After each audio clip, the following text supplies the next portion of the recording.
식으로 하고자 하는 얘기들부터 시작을 해보겠습니다. 일단 저희가 뭐 현재 에너지 사용 방식 이런 걸 따라가면 뭐 지구 온도를 뭐 2도씨 산업화 이전 그 대비로 2도씨 이하로 이제 제한하려는 목표가 있는데 그거를 할 수가 없다. 뭐 그런 얘기들이 많이 나오고 있고 이 2도씨 같은 경우에는 파리 협정에서 설정한 아주 이제 한계선 같은 건데 중요한 한계선 같은 건데 이걸 지키려면 이제 가장 중요한 게 전 세계적으로 뭐 재생에너지나 탄소 저감 기술을 뭐 도입해야 된다 이런 얘기들을 많이 하고 있습니다. 이제 2024년 BP 아웃룩에서 에너지 아웃룩에서도 강조하고 있는 이야기고요. 그래서 뭐 사실 한국도 그렇지만 어느 나라건 지금 이 지구물리 탐사 분야에 가면 대부분 하고 있는 얘기가 CCUS죠. 뭐 제가 학교 다닐 때 CCS까지만 있었는데 요즘 CCU까지 나와서 다 같이 합쳐서 CCUS라고 부르고 있는데 뭐 거의 유일한 수단으로 여겨지고 있습니다. 이게 보면 CCUS뿐만 아니라 이제 IA 월드 에너지 인베스트먼트 저 자료를 좀 보면 대부분의 국가에서 이제는 오일 앤 가스 컨벤셔널한 에너지보다는 뭐 재생 에너지에 더 훨씬 더 많은 클린 에너지라고 하죠. 재생 에너지뿐만 아니라 다른 것들도 포함하는 범위인데 이제 그 투자가 2배 이상 진행되고 있다는 걸 알 수가 있고요.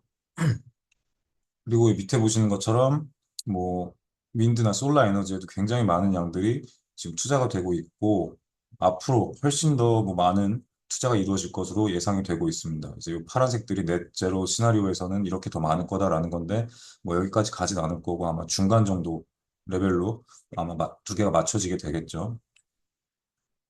근데 사실 살펴보면 이제 방금 말씀드린 것처럼 이제 프라이머리 에너지, 1차 에너지 사용량을 보면 지금까지 이렇게 증가하는 추세였고 지금의 상황을 유지한다면 계속 증가하는 추세하다가 수렴하는 형태일 거고 넷 제로 시나리오로 가게 되면 뭐 이렇게 줄어들 거다라고 얘기는 하는데 넷 제로 같은 경우에는 아주 극단적인 시나리오이기 때문에 아마 중간 정도 방금 말씀드린 것처럼 중간 정도 시나리오가 가장 적당하지 않을까라는 생각을 하고 있습니다. 그래서 보면 지금 뭐 오일 앤 가스가 일단 여전히 많은 비중을 차지할 거고요. 석탄도 그렇고요. 뭐 석탄이 이제 계속 퇴출되는 분위기긴 하지만 어쨌든 많은 부분을 차지할 거고 뭐 리뉴어블 에너지나 누클리어, 핵 원자력 에너지 그리고 수소 에너지가 굉장히 많은 부분을 차지할 것으로 여겨지고 있습니다. 근데 어쨌든 컨벤셔널한 에너지들이 여전히 많은 포션을 차지할 거라고 예상이 됩니다. 이 보면 나라마다 그 지역마다 좀 에너지 어떤 분야에 투자를 하고 있는지 좀 살펴보는 문서인데 보고 있으면 여기서도 여전히 뭐 많은 부분이 많은 나라들이 대부분의 나라죠. 대부분의 나라들이 이 화석 연료 말고 나머지 부분에 훨씬 더 많은 투자를 하고 있다는 걸 알고 있는데 앞에서 보셨던 이 부분 보면 전 세계적으로 대부분이 이제 신재생 에너지, 클린 에너지에 투자를 하고 있나 보다라고 생각할 수도 있는데 따지고 보면 뭐 중국에서 그리고 미국에서 유럽에서 좀 큰 국가들, 에너지 소모량이 많은 국가들에서 이 비율을 만든 것뿐이지 다른 일반 국가들은 여전히 화석 연료에 집중하고 있다는 걸 알 수가 있는데요. 이런 점을 보면 저희가 정말 단순하게 에너지 시스템 전환을 해야 된다. 뭐 이제 화석연료를 그만 써야 된다. 이런 말을 할 수도 없는 상황이란 걸 알 수가 있습니다. 그래서 저희는 지금 CCUS라는 어떤 탄소 저감 기술에도 집중을 해야 되고 신재생 에너지라는 기술에도 집중을 해야 되고 그리고 원래 컨벤셔널하게 사용하던 이 오일 앤 가스 에너지에도 당연히 집중을 해야 되는 상황이라고 볼 수가 있는데요. 그래서 보면 뭐 오일 앤 가스 CCUS, 뭐 오프셔 윈드라고 이제 그냥 신재생 에너지를 윈드로 그냥 퉁 쳐서 이렇게 표현을 해봤는데 이 모든 세계를 충족시킬 수 있는 게 이제 바다라고 생각을 하고요.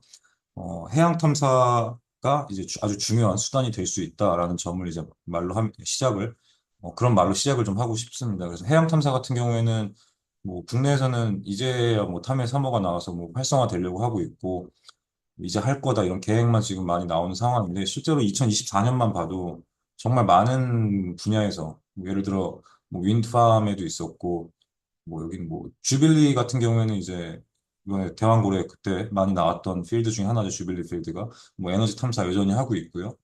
그리고 뭐 근데 굉장히 많은 분야에서 많은 지역에서 아주 활발하게 해양 탐사가 되고 있는 걸 알 수 있습니다. 그래서 우리나라도 해양 탐사에 좀 집중을 해야 된다는 생각을 좀 하고 있고요.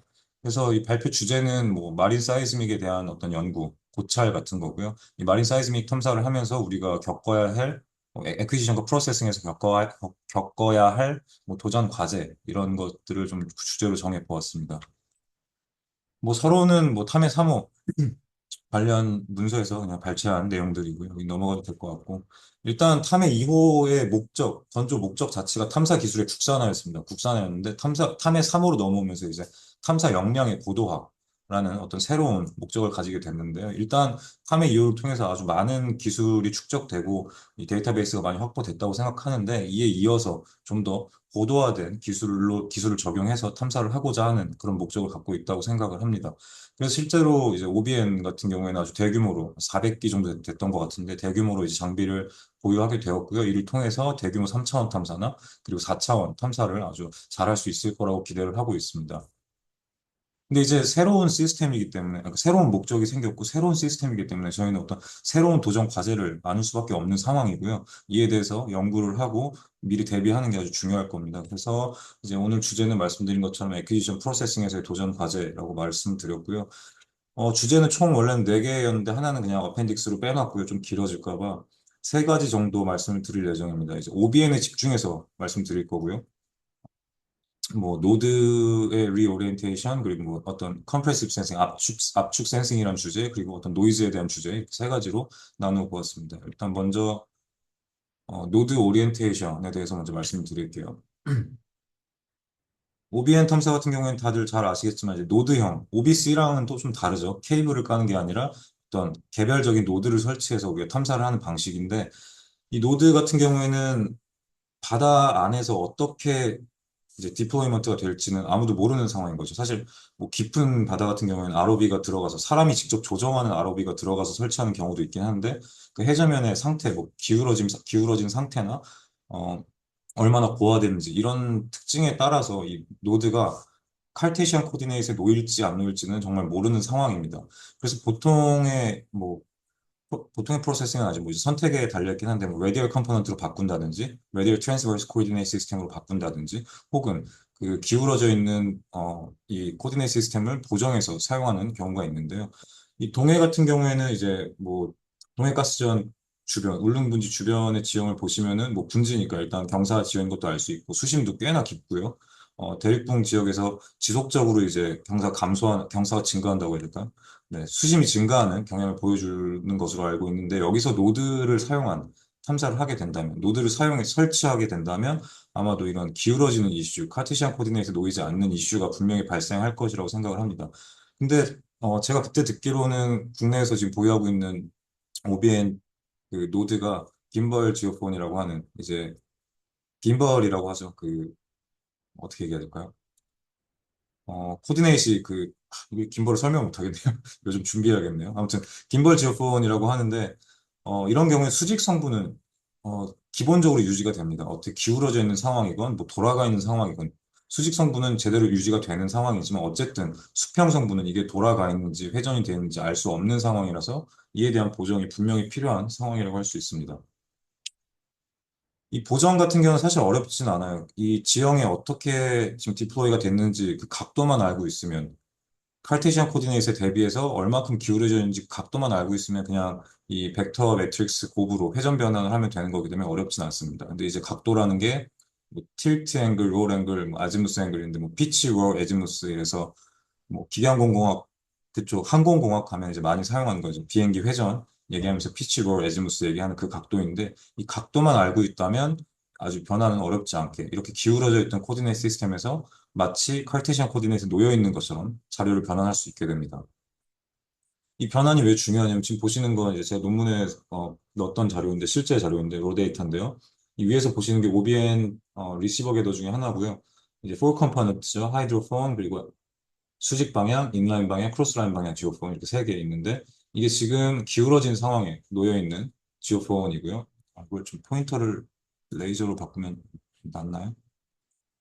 네, 이렇게 기울어져 있는 상황의 지오폰인데 하이드로폰 같은 경우에는 기울어짐이랑 상관이 없죠. 어쨌든 프레셔 필드를 받고 있으니까 이제 스칼라 웨이브 필드가 아니라 벡터 웨이브 필드를 받는 이 지오폰들을 살펴보면 특히나 이제 가장 눈에 띄게 우리가 확인할 수 있는 건 이 버티컬 지오폰 같은 경우에는 프레셔 필드랑 어쨌든 거의 같은 양상을 보여줘야 합니다. 어떤 특정 노이즈를 제외한다면 이 반사파 같은 경우가 같은 모션을 보여줘야 되는데 이런데 이 동그라미 친 부분의 신호들이 지금 안 보이는 걸 알 수가 있죠. 이게 안 보인다고 하기보다는 이 벡터가 기울어져 있는 상황이기 때문에 다른 컴포넌트로 다 새어 나가 있는 상황이에요. 이 자료를 취득하는 상황에서는 이 카르테시안 코디네이션이 아니라 기울어진 코디네이트 시스템에서 자료를 획득했기 때문에 지금 다른 벡터 방향으로 에너지가 이제 디컴포지션 되어 있는 상황입니다.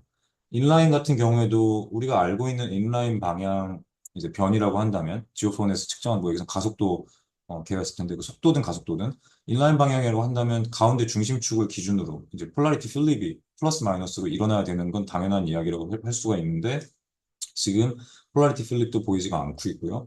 크로스 라인 방향도 얘는 이제 샷의 어느 위치에 있냐에 따라서 플러스 마이너스로 이제 나타나야 하는데 얘 같은 경우는 뭐 지금 제가 지오메트리를 보여드리지 않아서 정확히 말씀드릴 수는 없지만 일단 플러스로 나와야 되는 방향에 있는 것으로 보이는데 지금 틀렸다라고 얘기하는 걸로 보이고요. 근데 이제 얘네들을 어떤 특정 각도를 사용해서 아까 앞서 보셨던 이런 벡터 매트리스의 고부를 통해서 회전 변환을 하게 되면 이제 아래처럼 신호가 바뀌게 됩니다. 지금 안 보이던 신호들 다른 데 퍼져나가 있던 애들이 다시 버티컬 컴포넌트로 잘 들어와서 이 하이드로폰과 같은 양상을 보여주고 있는 걸 알 수가 있고요. 인라인 컴포넌트 같은 경우에도 그 플러스 오른쪽 왼쪽 혹은 뭐 플러스 방향 마이너스 방향으로 딱 폴라리티 플립이 보이는 걸 알 수가 있고요. 여기도 이 리시버 위치에 따라서 딱 플러스로 지금 신호가 바뀐 걸 알 수가 있습니다. 그래서 원래는 기울어져 있던 시스템에서 칼테시안 코디네이트 시스템에 놓인 것처럼 자료를 다시 만들어줄 수 있었다는 걸 알 수가 있고요. 이게 이래서 뭐 중요하다라는 말씀을 드리는 거고. 근데 이제 이게 잘 보정이 됐나 안 됐나, 그리고 QC를 하는 게 되게 중요해요. 왜냐면 우리는 기울어져 있던 애들을 어떤 특정 수학적 방법을 통해서 마치 칼테시안 코디네이트 시스템에 놓인 것처럼 만들어 놓은 상황이고, 근데 이제 이게 리시버 하나에서 이런 데이터가 나온 거고, OBN 노드 하나에 대해서 이런 게 나온 거고, 만약에 아까 한국에서 400개 정도 가지고 있다고 했는데, 제가 이 실험에서 사용했던 건 한 노드 18,000개 정도였는데, 하나하나를 이렇게 눈으로 확인하는 건 불가능하죠. 그러니까 당연히 어떤 전체적인 시스템에 대한 QC가 필요할 텐데, 뭐, 방법은 되게 여러 개가 있습니다. 뭐 RMS 앰플리튜드. 이제 보시는 것처럼 RMS 앰플리튜드가 이건데, 이건 뭐, 다음에 이 네 개 먼저 말씀드리고 설명드리도록 할 거고요.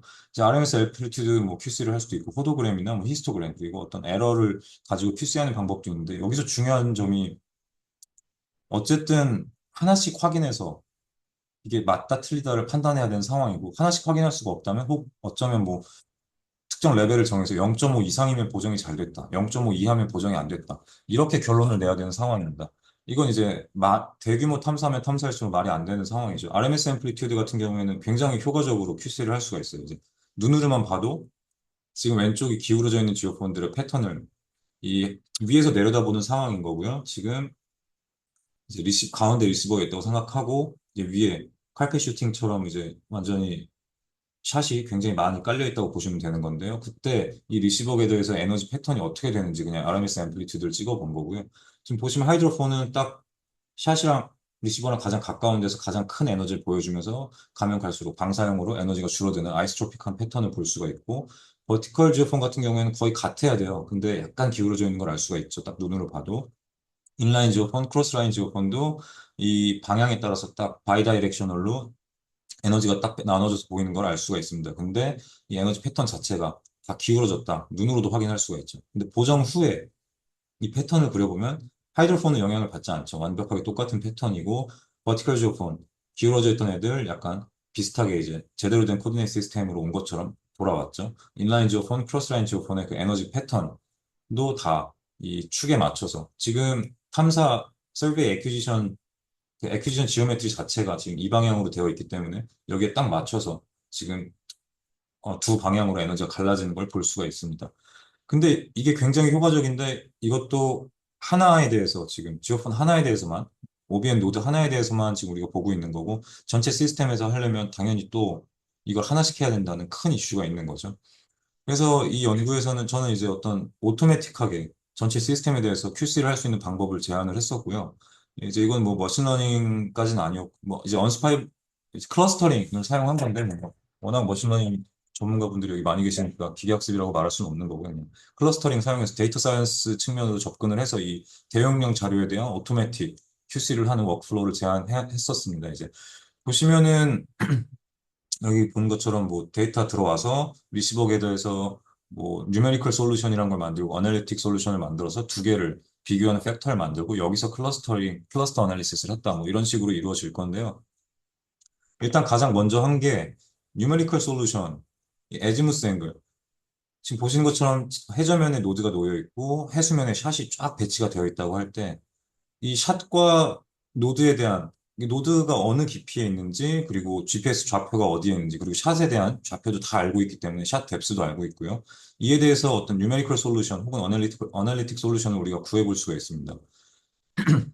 이 다이렉트 웨이브가 어떤 각도에서 들어오는지, 이 노드에 기록된 요 파가 떤 방향에서 들어왔는지, 입사각이 얼마나 큰지, 뭐 이런 거 다 구해볼 수가 있는데, 일단 가장 먼저 한 게 뉴메리컬 솔루션입니다. 뉴메리컬 솔루션 같은 경우에는 이 노드에 들어온 정보들, 버티컬 지오폰, 인라인 지오폰, 크로스라인 지오폰 요 세 개의 컴포넌트 가지고선 보시는 것처럼 폴라리제이션 어널리시스라는 걸 통해서 이제 여기에 들어온 이 에너지가 어떤 에지무스에서 들어왔는지, 어떤 입사각을 갖고 있는지, 그걸 이제 뉴메리컬하게 풀어본 건데요.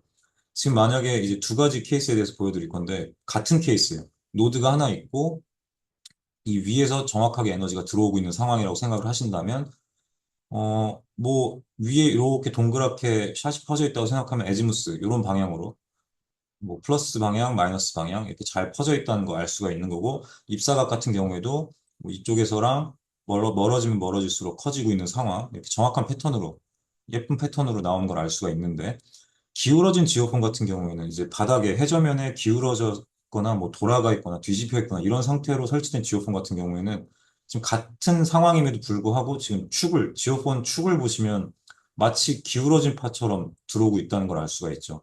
원래는 지금 수직 방향에서 내려오는 것처럼 보여야 되는데 파 자체는 수직 방향에서 내려왔음에도 불구하고 기록하고 있는 축이 지금 뒤틀려 있기 때문에 여기 보시는 것처럼 마치 기울어진 방향에서 오는 것처럼 파가 기록이 되고 있습니다. 우리가 앞에서 봤던 그 보정이 안 된 지오폰 자료는 마치 지금 이런 상황처럼 자료를 기록하고 있다는 거죠. 에지무스 앵글, 인시던트 앵글이죠. 입사각. 이 두 가지가 이렇게 기울어진 것처럼 보이고 있는데, 그럼 이제 이게 정상적인 지오폰과 기울어진 지오폰에 대해서 이제 뉴메리컬 솔루션이라는 걸 제가 구해본 거고요. 기록된 자료를 통해서 구한 거고요. 그럼 이에 대응되는 값으로 어널리틱 솔루션을 구할 수가 있습니다. 어널리틱 솔루션 같은 경우에는 아까 말씀드렸던 것처럼 좌표가 다 정해져 있습니다. 그래서 그냥 뭐 소스 좌표, X, Y 좌표랑 소스 뎁스 그리고 OBN에 X, Y 좌표랑 그 리시버 뎁스가 우리가 베스메트리 뭐 조사하면서 다 나오겠죠. 그 뎁스 그 좌표 가지고선 우리가 그냥 어널리틱한 솔루션 이 코디네이트 숫자 가지고선 그 방향을 계산하는 건데요. 이건 뭐 숫자 어렵지 않게 이제 그 방향, 에지무스 앵글과 입자각을 구해볼 수가 있겠죠. 그래서 이 두 개를 이제 비교를 할 건데요. 지금 보시면 뉴메리컬 솔루션이 이렇게 나오고 어널리틱 솔루션도 이렇게 나오고 있습니다. 어널리틱 솔루션은 말씀드린 것처럼 그냥 좌표 가지고 구해서 이렇게 플랫한 겁니다. 이렇게 플랫을 해보면 두 개가 여기서 눈으로 봤을 때 비슷하네라고 할 수 있는데 이것 또한 이제 리시버 하나에 대해서 이게 두 개의 값이 나오는 거고 뭐, 총 4개의 값이다, 결국엔. 뉴메리컬 솔루션과 어널리틱 솔루션 다 합쳐서 4개의 값인데, 얘네들을 또 눈으로 확인해야 된다라는 이슈가 있는 건데, 얘네들을 눈으로 확인하지 않고, 어떤 두 개를 수치적으로 비교하는 팩터를 만들어내면 되지 않을까라는 아이디어로 시작을 했고요. 이제 보시면, 원래는 이제 3개, 어떤 데이터 자체가 전체 트레이스 개수 곱하기 NT 트레이스 개수 곱하기 샘플 개수 그리고 세 개 컴포넌트 이렇게 컸던 데이터가 결국에는 이렇게 지금 뉴메리컬 솔루션이나 어널리틱 솔루션처럼 어떤 N 우리가 정한 숫자 곱하기 두 개의 컴포넌트로 이제 디멘셔널 리덕션을 할 수가 있는 상황이고요. 얘네들을 가지고 이 두 개를 비교할 수 있는 어떤 단순한 팩터를 하나 만들었습니다. 이 피어슨 코릴레이션 코에피션트라고 해서 이 두 개가 얼마나 비슷한지 측정해주는 코에피션트를 구한 거고요. 그래서 이 코에피션트가 비슷하면 만약 이 뉴메리컬 솔루션에 에지무스를 두 개를 비교했더니 뭔가 이 코릴레이션 코에피션트가 크다. 그러면 이제 하이 시밀러리티라는 거고 아주 이 리오리엔테이션이 잘 됐다라는 걸 알 수 있는 거죠. 이 어널리틱 솔루션 같은 경우에는 기울어짐과 상관이 없이 항상 이제 정답을 알려주고 있는 거고 뉴메리컬 솔루션 같은 경우에는 잘 놓여 있는 지오폰에서는 정답과 비슷할 거지만 기울어진 지오폰에서는 정답과 다르겠죠. 그래서 시밀러리티가 낮게 나오면 리올인 이제 보정이 잘 안 됐다, 혹은 기울어져 있다 이런 판단을 할 수 있는 거고, 시밀러리티 값이 크게 나오면 얘는 정상 코디네이트에 놓여 있다 이런 판단을 할 수 있게 해줍니다. 그래서 이런 큰 데이터 리시버 하나에 대해서 OBN 리시버 궤도 하나에 대해서 아주 컸던 데이터가 이렇게 두 개 정도의 스칼라 벡터죠. 두 개, 이 벡터로 그냥 두 개의 벡터로 나오는 걸 알 수가 있는데, 지금 보시면 이 피어슨 코릴레이션 코에피션트를 다 플랫한 거예요. 이 점 하나가 OBN 노드라고 하니까 OBN 그 지오폰 하나를 대표하고 있는 거고요. 특정 리시버 라인에서 한 몇십 개 되는, 백 몇십 개 되는 리시버에 대해서 이 모든 테스트를 해보고 얘네들 한 번에 플러스를 해본 겁니다. 그러니까 점 하나당 에지무스 앵글과 인시던트 앵글의 유사성을 이제 전체적으로 플러스를 해본 건데, 지금 보시면 이 시밀러리티가 0, 이렇게 범위가 있죠. 마이너스 1이면 가장 완전 반대 방향인 거고, 1이면 시밀러리티가 아주 좋다라는 얘기인 겁니다, 지금. 0에서 1까지 이렇게 돼 있고요. 그럼 이제 보면 뭔가 값이 높은 애들, 시밀러리티가 높은 애들, 방금 말씀드렸는 것처럼 뉴메리컬 솔루션과 어널리틱 솔루션 두 개의 시밀러리티가 높다 이러면 정상적인 코디네이트에 놓여 있다 우리가 판단할 수 있는 거고요. 이 시밀러리티가 낮다 그럼 잘못되어 있다, 앱노멀이다 이렇게 판단을 할 수가 있는 건데, 이제 원래는 이게 다 검정색으로 플랫됐던 건데 클러스터링 사용해서 이제 두 개 나눈 거고요. 이것도 추가를 해야겠네요. 제가 원래 플랫을 보여드리는 걸 추가해야 될 것 같은데. 근데 어쨌든 이렇게 다 한 번에 플랫을 해보고 클러스터링을 통해서 이제 이걸 QC를 했습니다. 얘네들을 점 하나하나가 노드 하나라고 생각하시면 되는 거고, 얘네들 한 번에 플랫해서 1에 가까운 애들은 정상적인 애들이다. 그리고 데이터 상에서 약간 정상적인 애들의 중심에서 좀 떨어져 있으면 얘네들은 비정상인 애들이다. 얘네들을 나누려고 뭐 이제 DB 스캔도 사용해봤고, 뭐 K-means 클러스터링도 사용해봤는데, 이것저것 하다 보니까 여기서는 우리가 지금 바이너리 디시전을 해야 돼요. 하나는 노멀, 하나는 앱노멀. 0과 1의 바이너리 디시전이기 때문에 K-means 클러스터링으로 이제 그냥 두 개의 클러스터를 정해서 클러스터링을 해본 거고요. 그래서 지금 보는 것처럼 이쪽은 뭐 정상이다, 이만큼은 비정상이다라고 판단을 하고 있는 걸 알 수가 있습니다. 그럼 대규모 데이터에 대해서 이렇게 한 번에 QC가 가능한 거죠. 정상적으로 모두 다 보정이 됐다라고 가정이 되면 어떤 리시버 라인이건 지금 보시는 것처럼 뭐 입사각과 에지무스 앵글이 뉴메리컬 솔루션과 어널리틱 솔루션의 유사성이 아주 높게 나오고 있어요. 그래서 얘네 같은 경우에는 뭐 전체가 정상이다라고 판단을 하고 있는데, 뭐 이런 자세한 이론적인 얘기는 학회에선 얘기하지 않겠지만, 뭐 여기서 좀 말씀드리면, 여기도 지금 K-means 클러스터링을 적용을 해야 되겠죠. 당연히 QC니까.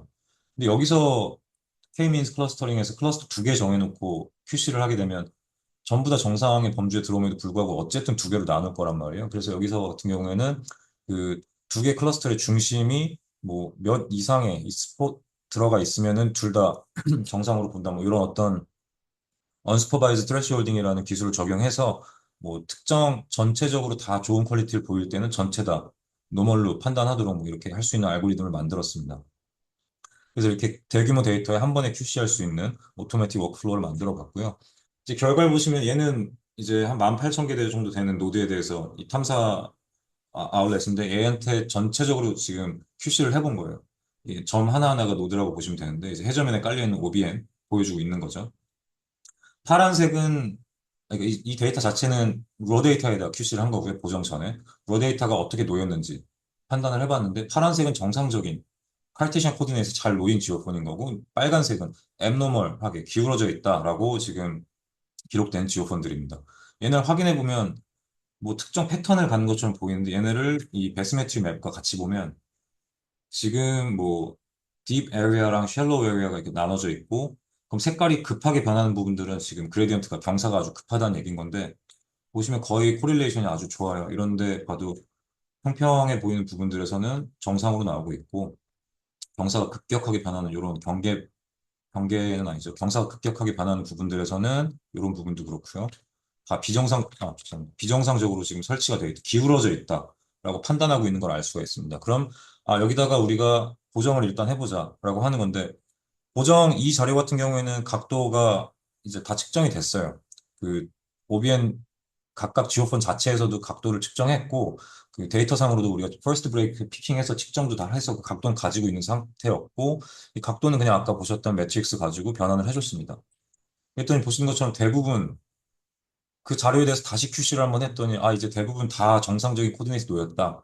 그리고 몇몇 자료들은 좀 비정상적이긴 한데, 얘네들은 이제 자료를 실제로 플랫해보면 자료 자체가 잘못 획득됐거나 뭐 보정이 안 됐다라고 판단할 수는 없고 뭐 좀 판단이 어려운 그런 자료들을 이렇게 잘못된 것처럼 판단할 QC가 되고 있는데 이런 자료들에 대해서는 특별히 뭐 처리를 안 하거나 뭐 아예 제외하거나 이런 식으로 이제 다음 프로세스를 진행했습니다. 이게 중요한 건 이렇게 잘못되어 있던 걸 하나씩 전체적으로 보정을 한 뒤에 QC를 안 하고 그냥 지나가게 되면 우리가 다음 프로세스에 대해서 정확한 정보를 넘겨줬다라고 말을 할 수가 없는 상황이에요. 실제로 이걸 하게 된 계기가 어, 회사에 있을 때 그 용역 업체에서 이 이 오리엔테이션을 다 해서 왔는데 그 마이그레이션 결과가 너무 안 좋아서 처음부터 차근차근 봤더니 이 오리엔테이션을 완전 엉망으로 했더라고요. 그래서 우리가 이거 QC하는 게 필요하겠다 그래서 개발했던 거고요. 이게 정확하게 확인이 돼야지만 이제 다음 프로세스로 넘어가서 뭐 속도 분석부터 이미징까지 할 수 있는 상황이라고 볼 수가 있습니다.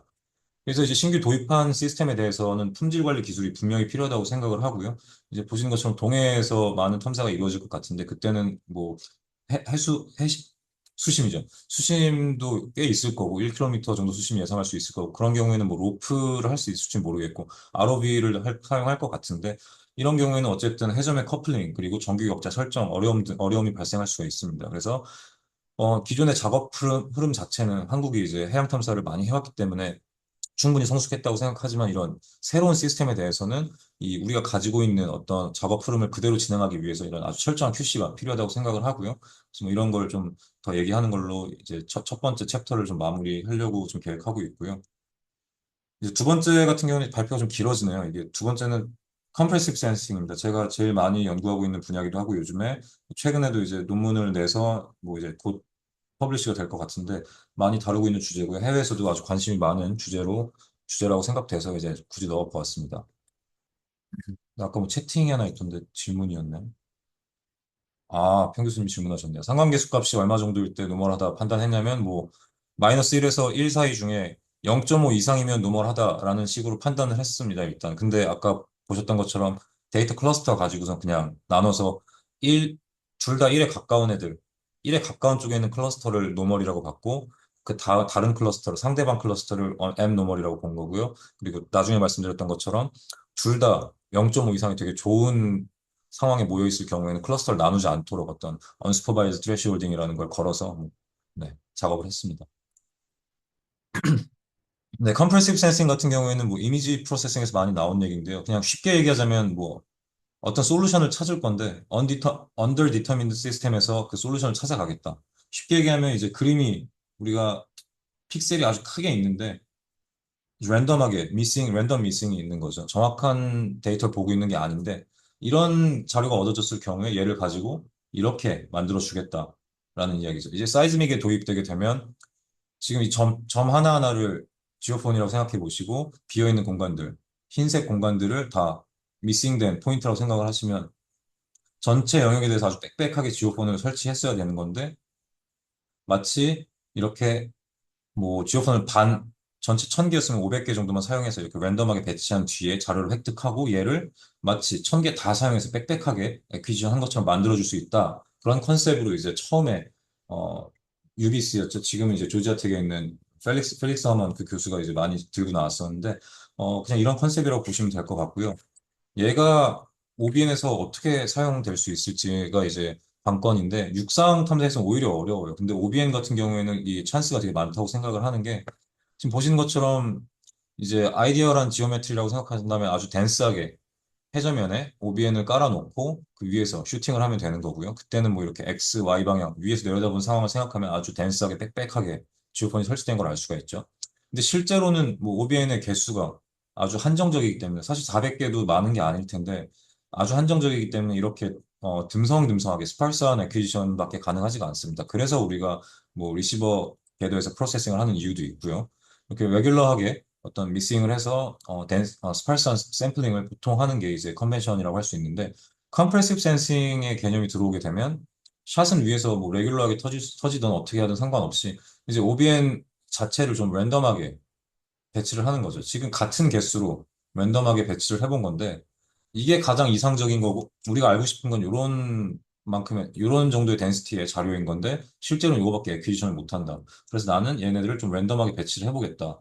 왜냐? 얘네를 가지고 이렇게 만들 수 있을 거라고 생각하기 때문에 이런 컨셉인 겁니다. 그래서 보시면 지금 요 지오메트리 자체를 KX, KY 도메인으로 넘겨보면 이렇게 한 점으로 에너지가 잘 모이고 있는 아이디어란, 엘리아싱이 없는 아이디어란 지오메트리에서 에너지가 잘 모이고 있는 걸 볼 수가 있는데, 우리가 보통에 진행하고 있는 좀 스팔스한 에퀴지션 같은 경우에는 이 데이터 자체가 엘리아싱이 많이 일어날 거라는 걸 우리가 예상해 볼 수가 있죠. 근데 이 같은 개수의 지오포원임에도 불구하고 랜덤하게 배치하는 순간 이 에너지들이 여기 잘 모이고 있는 걸 알 수가 있습니다. 나머지 엘리아싱 된 에너지들은 다 배경 잡음으로 돌아가고 있는 걸 볼 수가 있습니다. 그래서 이 컨셉 자체가 지금 이렇게 적은 양의 데이터를 얻음에도 불구하고 엘리아싱이 발생하지 않고 엘리아싱의 에너지는 다 배경 잡음으로 돌아갈 것이다 라는 컨셉으로 이제 우리가 진행할 수 있는 거고요. 그럼 요 웨이브 넘버에 해당하는 데이터만 잘 유지를 하게 된다면 우린 마치 요 애퀴지션에서 마치 이런 만큼의 덴시티의 자료를 얻은 것처럼 자료를 복구할 수 있지 않을까라는 컨셉으로 진행을 하고 있습니다. 아, 여기 그림이 있었네요.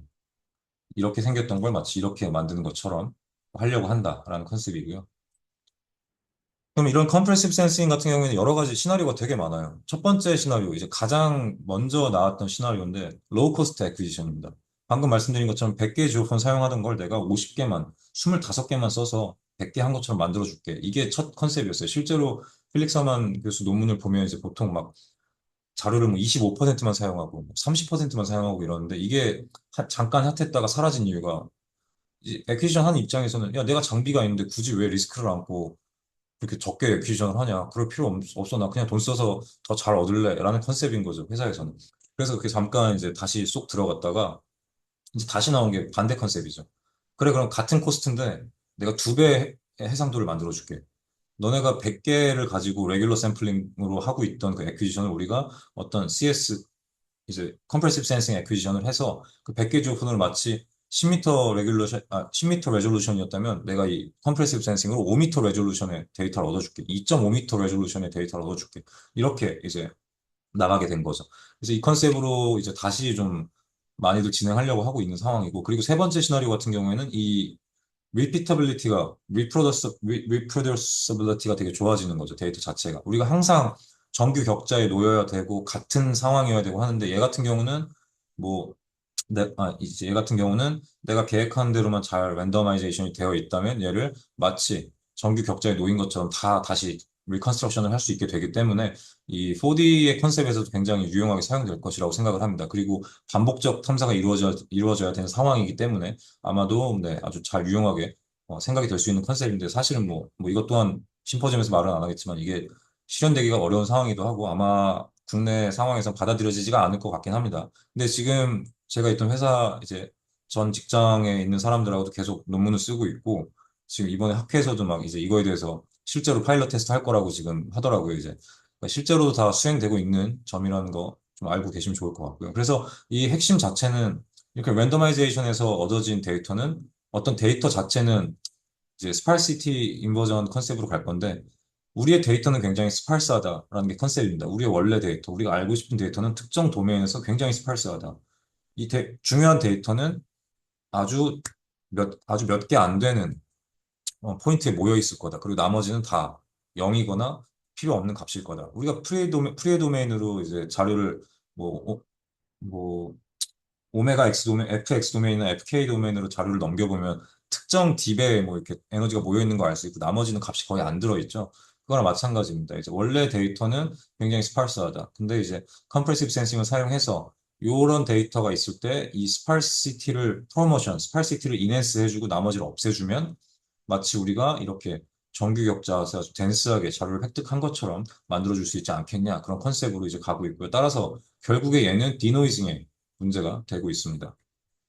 지금 그냥 뉴메리컬 시뮬레이션 해본 걸 보면 지금 원래 데이터가 뭐 이렇게 생겼고 이제 랜덤 미싱에서 3D 데이터를 만들어 본 거고요. 랜덤 미싱 사실 이제 랜덤 미싱 하는 게 실무자 측면에서 제일 말이 많은 게 야 이게 실제로 랜덤 미싱을 어떻게 하냐? 가서 그럼 지오폰 뿌리냐? 그럼 내가 내일 또 탐사하고 싶으면은 또 랜덤 되는 거 아니냐? 내일 모레 탐사하면 또 다른 랜덤이지 않냐? 이게 맞냐? 이런 말이 되게 많았어요. 실제로 그런 문제 때문에 실제 디플로이먼트가 잘 안 됐던 건데 이제 이 논문에서 쓴 게 그래 그러면은 그 랜덤 중에서도 이 리컨스트럭션에 제일 최적화된 랜덤 값을 쓰자라는 거죠. 어떤 랜덤니스를 평가해주고 이 리컨스트럭션 될 수 있는 얼마나 잘 될 수 있는지를 평가해주는 팩터 있습니다. 뮤추얼 코헤런스라는 팩터가 있어서 뮤추얼 코헤런스를 이제 측정을 해서 가장 이제 리컨스트럭션이 잘 될 수 있는 랜덤 값을 구해준 거죠. 몬테카를로 시뮬레이션 통해서 구한 건데 이런 경우에 이제 얘네들이 그나마 이제 말이 좀 웃긴데 디터미니스틱한 랜덤이다라고 말을 해볼 수가 있는 거죠. 뭔가 결정론적인 랜덤 어레이다라고 제안을 하고 있는 상황이고요. 그래서 그런 이 연구 자체에서는 이 그냥 랜덤하게 했을 때 그리고 이런 어떤 특정 최적화된 랜더마이제이션을 했을 때 에러 리컨스트럭션 에러가 얼마나 되냐 이제 측정을 해보고 실제로 최적화된 랜더마이제이션에서 제일 좋은 리컨스트럭션이 보인다 뭐 이런 걸 얘기하고 있는 건데 근데 이거 뭐 인터폴레이션 같은 경우에는 이제 리컨스트럭션 인터폴레이션 같은 경우에는 뭐 머신러닝 하시는 분들이 많이 하는 주제이기 때문에 뭐 어렵지 않게 받아들이실 것 같고요. 더 좋은 결과도 분명히 내실 것 같은데 어쨌든 이 3D에서 이렇게 원래 오리지널 데이터고 이게 이제 우리가 애퀴지션 한 데이터라고 생각을 하면 얘를 이렇게 만들었다. 이제 두 개 비교해보면 거의 같다.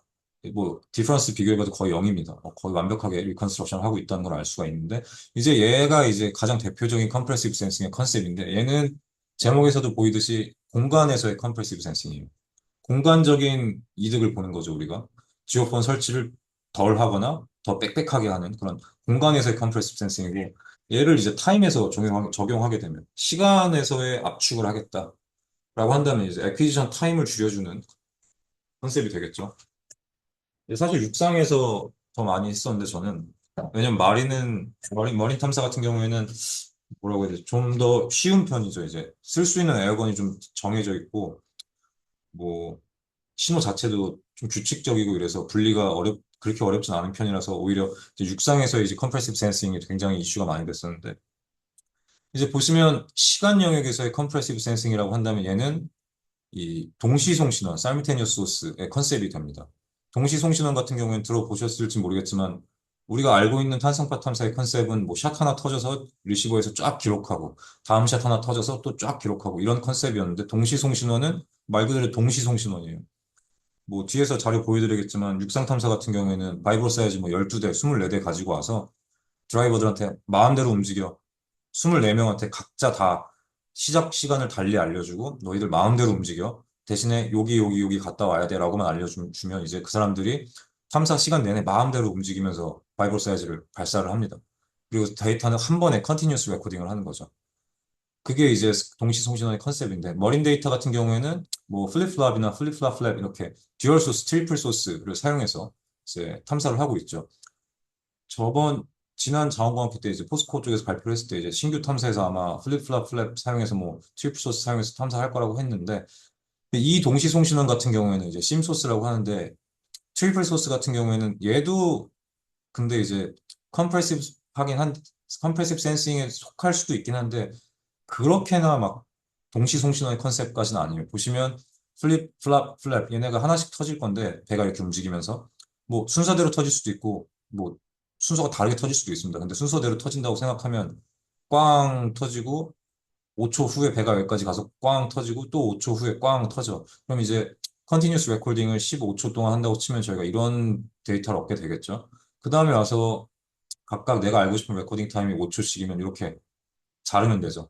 그래서 샷게더 하나, 첫 번째 샷게더는 이렇게 생길 거고, 근데 이제 두 번째 샷게더, 세 번째 샷게더부터는 이 첫 번째 샷에 이제 남아있는 에너지들이 같이 기록될 거고, 두 번째 샷에 남아있는 에너지들이 세 번째 샷게더에 같이 기록이 되겠죠.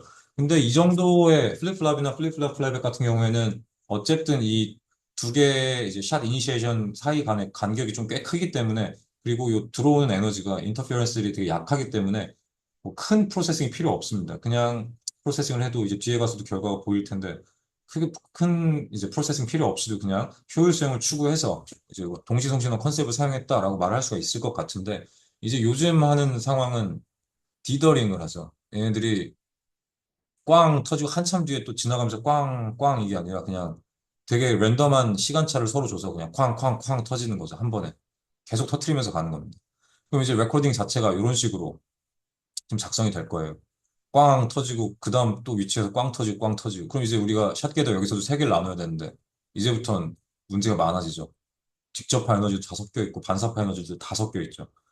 그래서 얘는 15초 걸릴 애퀴지션을 그러니까 얘 자체도 지금 훨씬 더 원래는 꽝 터트려서 뭐 한 8초 10초 하고 얘도 8초 10초 기록하고 얘도 8초 10초 기록하고 이런 식으로 해야 됐던 걸 뭐 효율적으로 만들어졌다고 치면 얘는 아주 극도의 효율성을 추구한 애들이죠.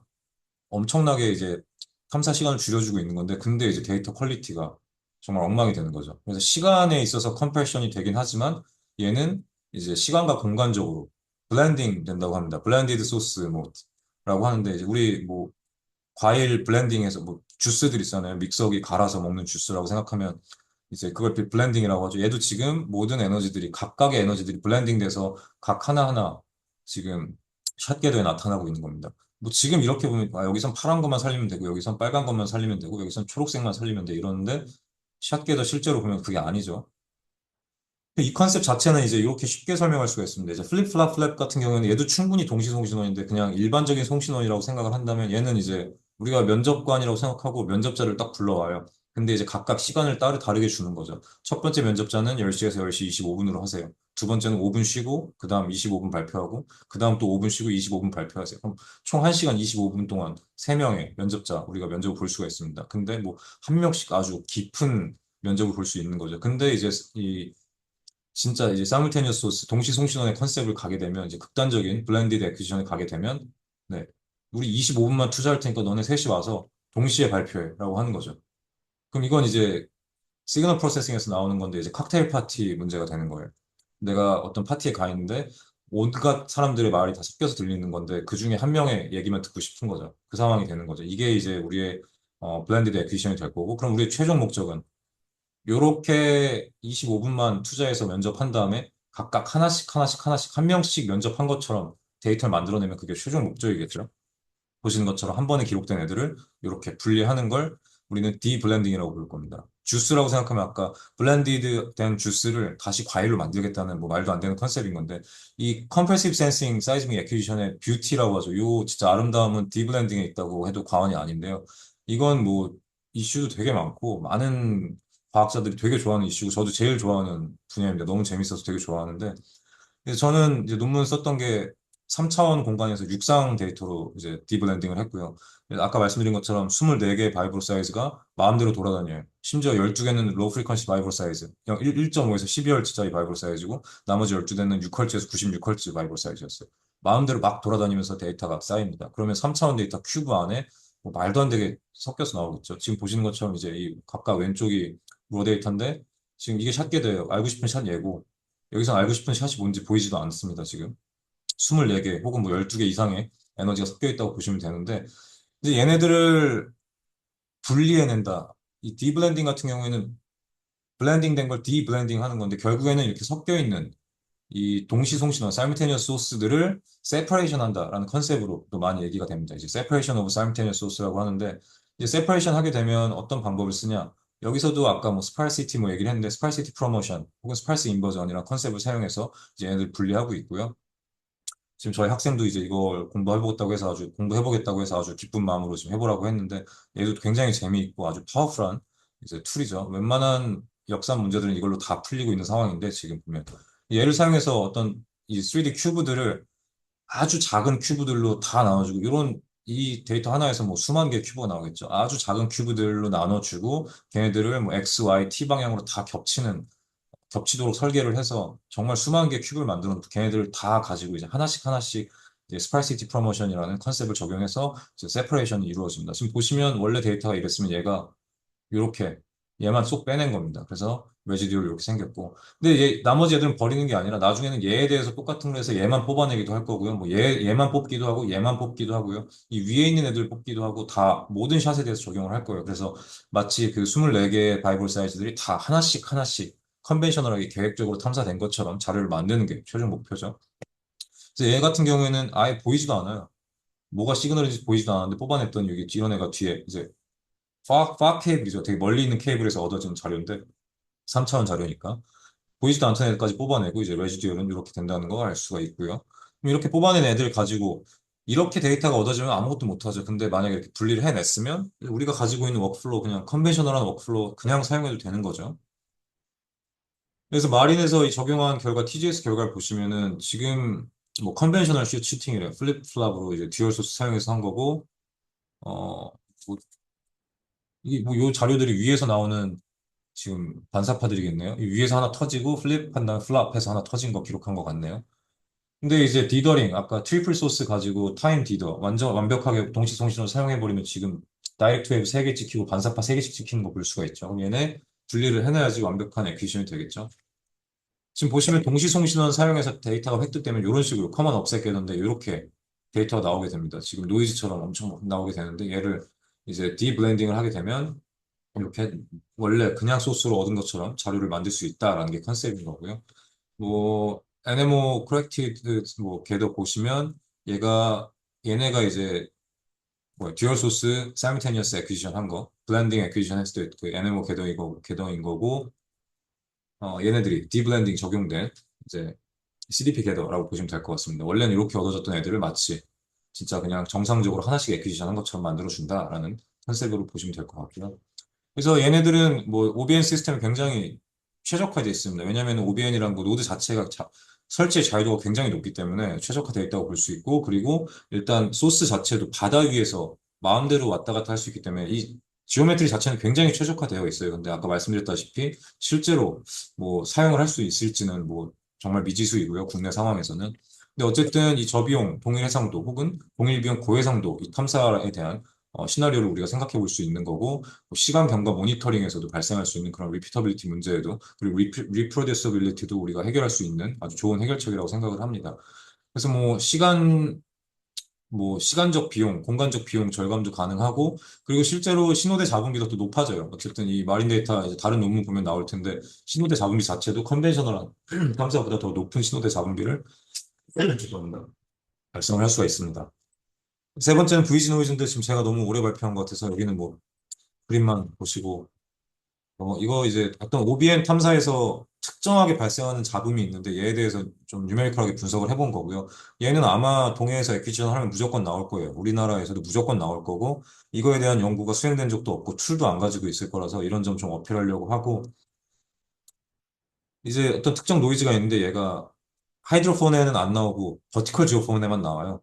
되게 신기한 거죠. 그래서 피지 서메이션을 하려면 얘네를 없애야 되는데 얘네들이 왜 나오는지부터 우리가 생각을 해보자 해서 이런 스터디를 하게 된 거고, 이게 더 재밌는 건 샷 궤도에서는 랜덤 노이즈인데 우리가 프로세싱을 진행해야 되는 리시버 궤도에서는 코이런트 노이즈로 나와요, 얘네들이. 그래서 처음엔 저도 이제 처음 이런 OBN 데이터 회사에서 받았을 때 OBC 데이터, OBN 데이터인데 다들 이게 뭔지 몰랐습니다. 이게 뭔지 몰라서 그냥 이거 에스파 노이즈인가 보다. 이거 혹은 뭐 레디얼 컴포넌트, 트랜스버스 컴포넌트에서 XY 컴포넌트에서 새어나온 노이즈인가 보다 이렇게 생각했었는데 그게 전혀 아니었더라고요. 이제 특정 노이즈라는 거 이제 나중에 발표 들으시면 알 것 같고, 실제로 이제 뉴메리컬 모델링으로 우리가 이 노이즈를 모델링 해봤더니 샷겟에서는 이렇게 생겼는데 얘네 리시버드 도메인으로 넘기기만 해도 이렇게 바뀝니다. 실제 리얼 데이터에서도 이 노이즈만 제가 뽑아내 본 건데 노이즈를 넘기기만 해도 이렇게 리니어한 노이즈로 바뀌어버리죠. 이러니까 얼마나 강력하게 안 좋게 우리한테 영향을 미칠지 예상해 볼 수가 있죠. 그래서 얘를 지우는 거를 연구를 했었고, 이제 앞으로 동해에서도 무조건 이런 특성 때문에 이런 현상이 무조건 발생할 것 같다. 그래서 이에 대한 좀 준비가 필요하겠다라는 걸로 이제 이런 얘기를 좀 마무리하려고 했고요. 근데 뭐 이렇게 했는데 마지막 주제는 이제 리데이터밍이었어요. 이것도 아마 거의 고려 안 하는 것 같은데 지금 한국에서는 얘도 거의 필수적인 이슈죠. 특히나 지금 수심이 깊어지면 무조건 해야 되는 일일 텐데, 리데이터밍 같은 경우에는 우리가 지금 대부분 하고 있는 뭐 실제로 뭐 웨이폼 인버전이나 뭐 RTM 이런 거 하실 거 아니라면 우리가 모든 프로세싱은 샷과 리시버가 같은 평면에 놓여져 있다고 가정한 프로세스입니다. 근데 이제 완전히 달라지죠. OBN 같은 경우에는 샷은 위에 있고 리시버는 아래에 있죠. 그래서 일반적인 프로세싱을 사용하기에는 좀 무리가 있는데, 이제 그래서 얘네들 리시버가 마치 샷과 같은 평면에 있는 것처럼 만들어주는 걸 리데이터밍이라고 말합니다. 근데 뭐 리데이터밍 방법이 많아요. 지금 여기서 그냥 원디 리데이터밍 좀 수식으로 좀 설명했었는데, 근데 원디 리데이터밍 같은 경우 이제 설명하면서 요 OBN 자료 자체도 어쨌든 뭐 스테어리 타임 커브가 여전히 하이퍼볼라이기 때문에 뭐 NMO 우리가 사용을 할 수 있다 뭐 이런 걸 얘기하면서 뭐 원디 리데이터밍 컨셉을 뭐 좀 얘기를 하고 있는데, 이런 방법도 있고 웨이브 이퀘이션 베이스드 리데이터밍도 했었고 뭐 인터페로메트릭 베이스드 리데이터밍, 레이 베이스 리데이터밍 되게 방법이 많습니다. 근데 이 원디 리데이터밍은 굉장히 효율적이고 빠르긴 한데 엘리아싱도 없고, 근데 이제 좀 뭐라 그래 좀 나이브하죠. 그래서 이제 하는 게 뭐 인터페로메트리나 웨이브 이퀘이션, 레이 베이스드 리데이터밍을 하는데 얘네들은 뭐 어려운 기술은 아니고요. 어렵지 않게 할 수 있는 기술인데 뭐 엘리아싱이 발생하는 문제도 있고, 그래서 뭐 특별한 좀 트릭들이 필요하다 이런 이슈가 좀 있었습니다. 근데 어쨌든 완벽하게 데이터 드리븐이기 때문에 아주 좋은 그런 방법이 될 거라고 생각을 하고요. 그래서 아무튼 이런 애들도 써서 마치 이 리시버가 이렇게 아래 있었지만 그리고 심지어 얘네들은 인터페로메트리나 뭐 웨이 베이스드, 웨이브 이퀘이션 베이스 하면은 얘네들 다 익스트라폴레이션해서 아주 마치 덴스한 지오폰이 해수면에 놓여 있는 것처럼도 만들어줄 수가 있습니다. 그래서 아주 이렇게 스파르스한 데이터였던 애들을 마치 해수면에 같이 샷과 같은 높이에 놓여져 있는 dense한 지오폰처럼 만들어줄 수 있다라는 컨셉으로 이제 또 얘기도 했었는데 이러면 이제 우리가 컨벤셔널한 프로세스를 아주 잘 수행할 수가 있죠. 지금 샷게더가 아까 말씀드린 것처럼 애퀴지션 자체가 스팔스여서 샷게더가 엘리아싱이 엄청 심해요. 그래서 리시버 궤도를 사용하는 건데 이렇게 리데이터밍 잘 해주면 마치 아주 덴스한 어, 지오메트리를 애퀴지션 한 것처럼 아주 좋은 샷게더를 만들어줄 수 있다. 뭐 이런 컨셉으로 리데이터밍을 적용하고 있습니다. 그래서 이런 얘기도 좀 시간이 남으면 하려고 계획 중입니다. 네, 발표는 여기까지고요. 질문 있으신 분 여기 아까 또, 저 질문은 네네. 지나갔고 어느 부분인지 모를 수 있는데 그 사이먼테니어스 소스 할 때 그 설명 때문에 아마 15초짜리는 한 것 같긴 한데 네네. 당연히 이제 시간이 지나면 이제 배가 이동을 하니까 네. 스트리머 위치가 달라질 거고 네네. 그게 공간적으로 그러니까 채널 위치가 지금 일러스트레이션은 똑같은 걸로 돼 있지만 그렇죠. 맞아요. 약간 네. 시프팅 돼 있을 거니까 그거는 다 고려를 바뀌죠. 네. 해야겠죠. 예. 네. 근데 이제 우리 OBM 컨셉은 그게 좋은 거죠. 이걸 고려할 필요가 없으니까요. 네. 스트리머처럼 끌고 가는 게 아니라서. 근데 이건 그냥 샷 컨셉만 말씀드리려고 이렇게 한 거고, 스트리머 애퀴지션에서는 그래서 다르게 생각을 해야죠, 이게. 그 이렇게 단순하게는 그릴 수가 없죠, 이제 말씀드린 것처럼. 하나 더 질문 아까 하려고 했던 거는 이제 첫 번째 주제에서 OBN 노테이션 하는 거 할 때 네. 그게 이제 커먼 리시버 궤도에서 그 값 평가한 거죠. 그게 네네. 리시버 궤도 데이터 가지고서. 그러면은 얘는 이제 리시버 위치가 그 서베이 면적의 가장자리 쪽에 있으면은 약간 비대칭 형태로 나오는 게 맞아요. 반만 맞죠? 나와요. 반만 나와요. 예. 네. 제 그 논문 보면 이렇게 다 잘려 있는 자료들도 있어요. 네, 그거는 근데 어널리티 솔루션도 어차피 그렇게 나올 거니까 그거랑 네네. 피팅 시키면 맞습니다. 되는 거. 네. 네, 저도 간단하게 질문 하나만 좀 하고 네. 싶은데, 자세히 설명 안 하셨던 부분, 시간 때문에 이렇게 넘어가셨던 부분 네네. 중에, 제가 지금까지 알고 있기로는, 노이즈, 그러니까 Z방향 성분에 들어오는 그런 노이즈들이 이제 S웨이브 리키지라고 많이 알고 있었는데, 그럼 그게 아니라 다른 그렇죠. 네. 거일 가능성이 있다라는 건가요? 그래서, 가능성이 있는 게 아니라 S웨이브 다른 리키지는 건가요? 전혀 아니고요. 전혀 아, 아니에요. 이제 발표 나중에 들으시면 알 텐데 S웨이브 리키 제가 이제 처음에 막 EAG 시베드 워크숍 거기서도 발표했던 게 S웨이브 리키지라고 생각해서 이 버티컬 지오폰에서 X 방향, Y 방향 혹은 레디얼 트레이스버스 방향 가지고 뭐 어떤 비슷한 노이즈를 뽑아낸 다음에 어댑티브 서브트랙션으로 노이즈를 없앴다 막 이런 식으로 얘기를 했는데 전혀 예. 상관이 없는 겁니다. 그거랑. 그러면 근데 원래 그렇게 호리존털 성분에서 이제 신호 뽑아갖고 뭐 네. 코릴레이션 해가지고 이제 자원 빼고 이런 식으로 처리를 하잖아요. 네네. 그게 작동할 수 있었던 이유는 저기 있는 잡음이 그래도 호리존털 성분 중 일부와 비슷해서 가능한 건가요? 그럼 그게? 제가 했을 때는 그 호리진탈 성분에서 뽑아내서 어댑티브 서브트랙션 했을 땐 그건 거의 효과가 없었고요. 제일 아, 효과 좋은 거는 하이드로폰이랑 둘이 뭐 앰플리튜드 매칭이나 예. 엠벨럼 매칭해서 없애는 게 제일 큰 그 음, 영향을 미쳤어요. 그러니까 별로 효과가 없었어요. 제가 했을 아, 때. 예. 심지어 이거 모델링 보시면은 이 노이즈가 호리즌탈에는 뭐 조금 나오긴 하는데 거의 뭐 영향도 없고 패턴도 안 겹치잖아요. 그러니까 이게 리시버 도메인에서 뭔가 이게 리퀴즈다라고 할 수도 있는 건데 예. 데이터 애퀴지션 도메인에서는 전혀 상관이 없잖아요, 지금. 이 노이즈가 랜덤하게 나오고 있기 때문에 완벽하게 랜덤 노이즈거든요. 그렇, 샷게더에선. 예. 네, 그래서 이걸 S웨이브 리퀴즈라 그러니까 호리진탈 컴포넌트의 리퀴즈라고 보는 게 맞지가 않다라는 얘기를 여기서 좀 하려고 해요, 이제. 음, 알겠습니다. 감사합니다. 네. 네. 그, 혹시 저도 질문 하나 있는데요. 네. 아까 클러스터링 한 결과에서 네. 그 둘 다 좀 좋게 네. 네. 됐다라고 하면은 그냥 하나로 보게 네. 했다고 말씀해 주셨는데 그거는 그러면 그냥 클러스터들의 센터 포인트 간의 뭐 유클리디안 디스턴스 네. 같은 거를 써서 하는 건가요? 맞습니다. 그 클러스터가 두 개고 각각의 센터 포인트 사이의 거리를 일단 측정을 하고 그것도 판단을 하고 그리고 이 클러스터 센터들이 요 중에 요 평면에 어디에 위치한지도 판단을 해서 둘 다 뭐 요 0.5 이상이고 뭐 둘 거리가 요만큼 가깝고 하면 이제 둘 다 노멀로 판단한다 이런 걸 걸어놨었죠 이제. 트래시홀딩으로. 네, 감사합니다. 네.